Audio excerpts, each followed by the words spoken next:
if I came and told you that there was just one thing you could all do which would make you more imaginative, make your memory better, probably improve your personal relationships, and make you a nicer person, you would probably be very skeptical. And even more so if I said it costs nothing, and probably everybody in this room can already do it.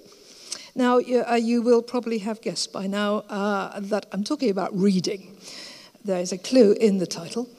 But I'm not talking about the sort of reading that we all know is incredibly important. That is, the sort of reading we do for education, the sort of reading we do for administration, the sort of reading which we have to do nowadays just to get through life. I'm talking rather about fiction, stories, narratives. The sort of reading where you are reading things from inside another person's head, where it takes you right inside the character's emotions and feelings and actions, so you are seeing it from their perspective. That's the sort of reading which is at best thought of as pleasurable and at worst quite often as a waste of time. I mean, I remember my mother telling me that when she was a child she was crazy about books, but that her father once ripped a novel out of her hands, saying that if you have to read, at least read something useful. But what I want to tell you today is that, surprisingly, fiction is very useful indeed in ways that we probably never previously suspected.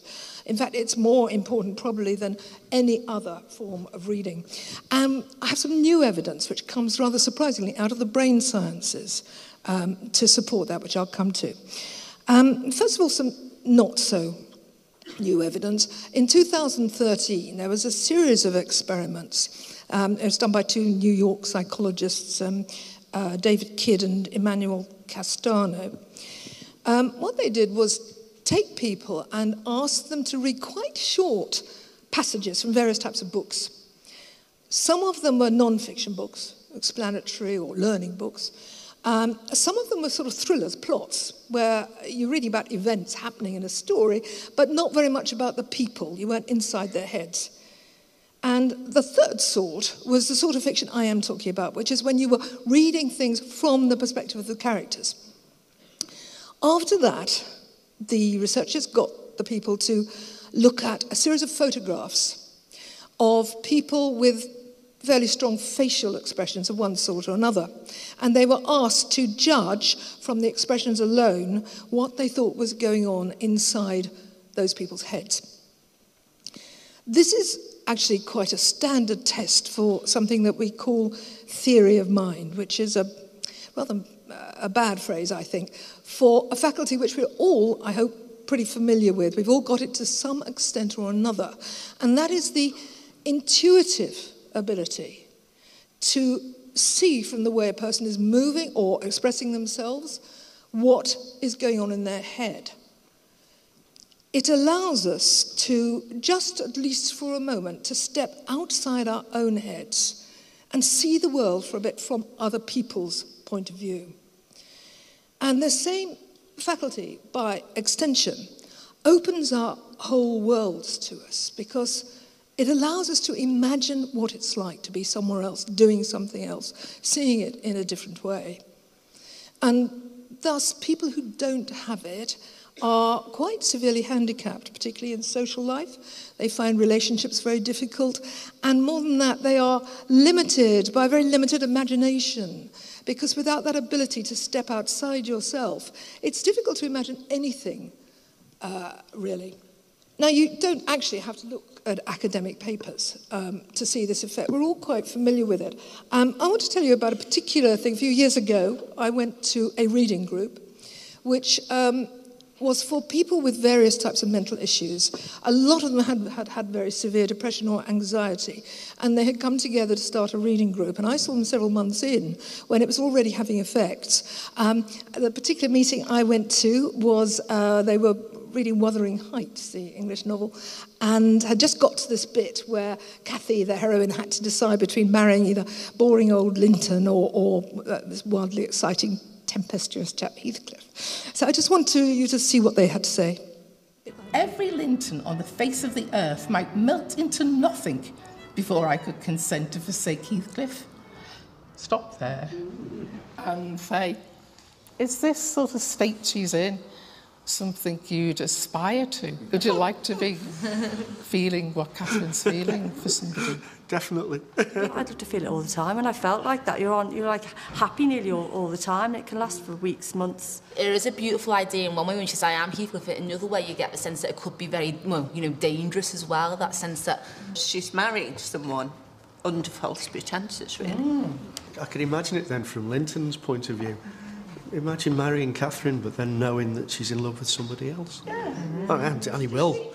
And he will find out. I think deep down she should be with Heathcliff, isn't she? Is he the one where she's sexually attracted to? So, yes. And the passion? Yeah. Yeah, well, that's who she should go for. It did seem to me as I watched and listened to those people that this quite simple act of reading fiction had really changed their lives. And in fact, in one case, it actually saved a life. I know that, as you will probably see in the end. I'll come to it. Now, the question that occurred to me was, what on earth is happening in people's brains to have this rather profound effect, this pastime? So I just want to go over a little bit of what is happening in the brain. You probably know that our brains are made up of neurons, electrical cells, and that they join together to form pathways which have electricity zapping back and forth endlessly. And that electricity, ebb and flow, is our thoughts, our emotions, and our feelings.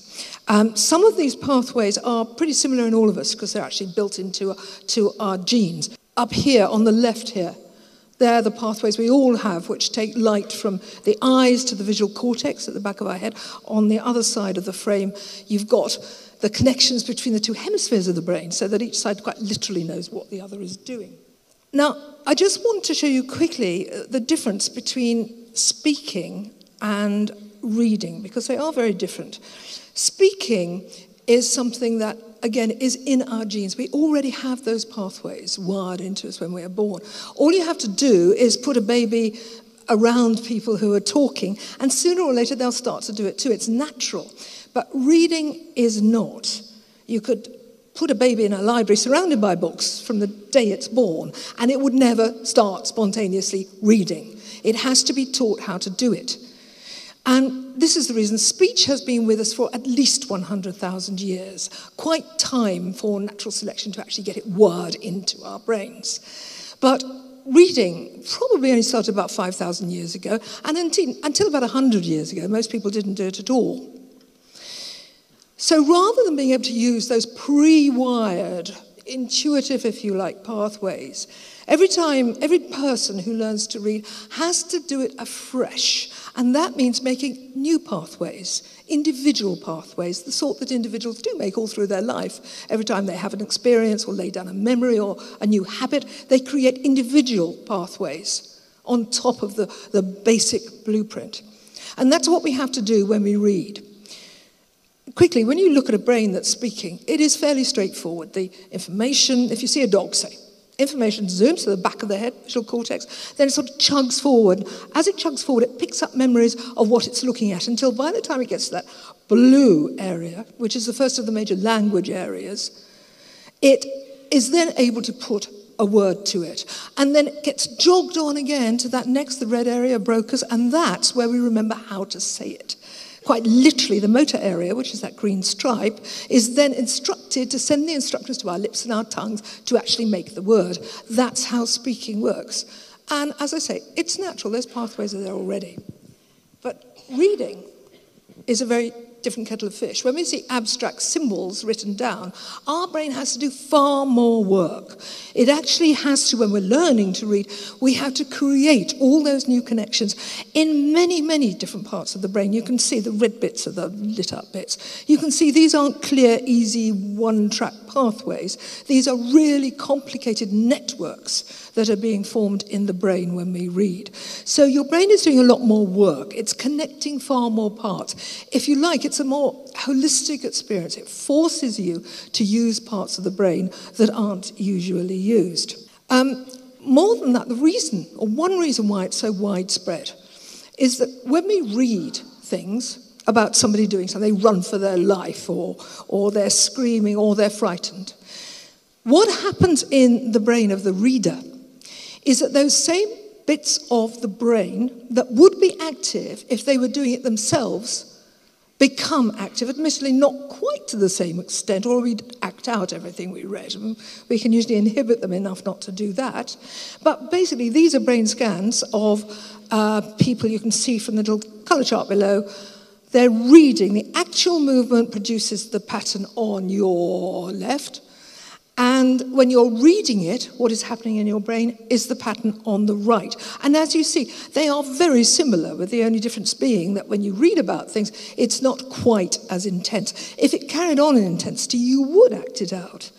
Because the important thing about reading is that you are not just learning what's going on in that person's head. You too, to a certain extent, are experiencing it. And there's a very big difference there. It's the same with everything, with pain. If you watch or read about somebody in pain, the same bits of the brain that will be active if you were feeling the pain, will become active as well. And some people feel this so much that they actually do feel and report the pain. Same with anger, same with any emotion, same even with quite complicated intellectual things like judgments, moral judgments, and so on.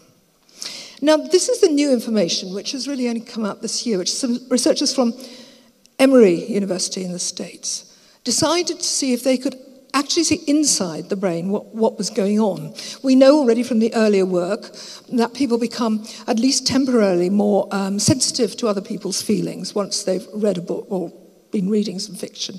And these researchers decided to set out to see if this was something that could actually be seen inside the brain physically. So they had students, lots and lots, I think it was quite a large sample, reading a passage of, it was a particularly engaging and exciting novel with a lot of inside character-driven stuff. It was actually Pompeii by Robert Harris, if you want to do the same for yourself. And they had the people read just 30 pages a night for 5 nights in a row. Now, they took brain scans before the people started doing this exercise to get a baseline of what their brains looked like before. Then they had them read, and every night after they had read a passage, they came in next morning and they had their brain scanned again. And every day there were differences. The differences, these are is a sort of schematic picture of where the differences were found, the connections, which, as the week went on and they read a passage each night, they got thicker and denser. And they are, as you see, all over the brain, not just in the language areas, everywhere. Basically, what these people seemed to be doing was giving themselves a really good workout. In fact, the brain scans looked more or less what you would expect to find if these people had lived the events that they had been reading about. They had actually lived an experience, and it had become part of the architecture of their brain. So, in conclusion, I'm really giving the same message, I think, as Delia, the speaker before, which is that your brain needs a workout as much as your body. And reading fiction seems to be one of the best workouts you can get. And not only is it good for you, but it's also good for society as a whole, because the brain is like a muscle. The more you force yourself through books to take other people's perspectives, to sympathize, to empathize with other people, the more empathetic society we will have. Thank you.